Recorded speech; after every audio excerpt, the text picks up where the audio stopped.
سلامونه وخت مو پخیر د اجمل شهاب فیسبوک باندې او یوټیوب چینل ته ښه راغلاست. د محمد نبی نوم ناروا خو محمد رضوان نوم محمد ته بیا روا دی.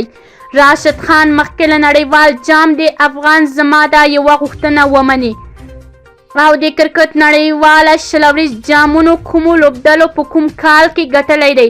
نور جزئیات په همدې ویډیو کې وګورئ. یوټیوب چینل لایک او سبسکرایب کړئ. د محمد نبی نوم ناروا خو محمد رضوان نوم محمد ته بیا روا دی. د پاکستان وکټ ساتونکی توپ وهونکی محمد رضوان پریکړه کړې چې د نړیوال جام سیالیو پر مهال په خپل شرط د محمد نوم لیکي او رضوان نوم بیا لرې کوي.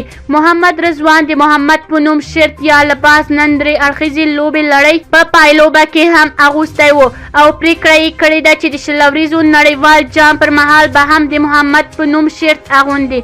د محمد رضوان له دې پریکړې موخه د اسلام د ستر پیغمبر حضرت محمد صلی الله علیه وسلم درناوی او احترام دی او دا کار به د شلوریزو نړیوال جام پر مهال هم کوي. دا په داسې حال کې ده چې څو ورځې وړاندې یو پاکستاني ملا له منبر نه پر افغان لوبډل مشر محمد نبی فتوا راخوشې کړ او ویې ویل چې محمد نبی نوم ناروا دی.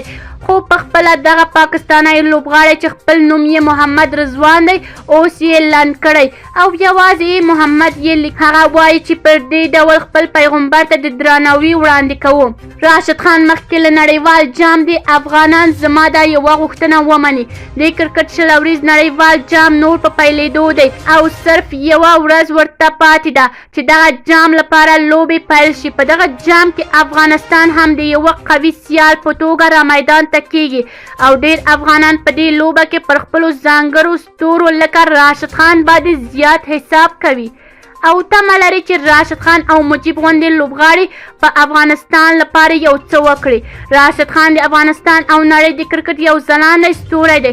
دی او نبی دواړه هغه کسان و چې افغانستان لپاره کې لوبې کولې. په نړیوالو سوداګریزو لیګونو کې لوبېدلی خو له بده مرغه چې نبی اوس خپله پخوانی کردار نشي کولی او د کرکټ د چارو پوهان ورته سپارښتنه کوي چې د شلوریزو نړیوال جام وروسته د تقاعد شي ځکه چې نور یې ټیم کې پاتې کېدلو افغانستان ته د ګټې په ځای زیان رسوي. مخکې له نړیوال جام څخه د افغانستان ټاپ ستوری راشد خان بیا د افغانانو او خپلو مینوالو غوښتي دي چې په دې جام کې ورته د بریا لپاره دعا وکړي. نوموړي ویلي چې پوره هڅه به کوي ترڅو افغانستان ته بریا راوړي او افغانان خوشحاله کړي.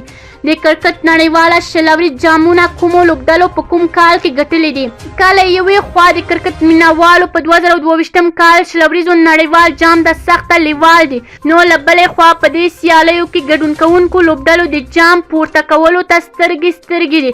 راځئ وګورو چې په دې برخه کې تر دې دمه د شلوریزو نړیوال جام اتلان کومې لوبډلې دي.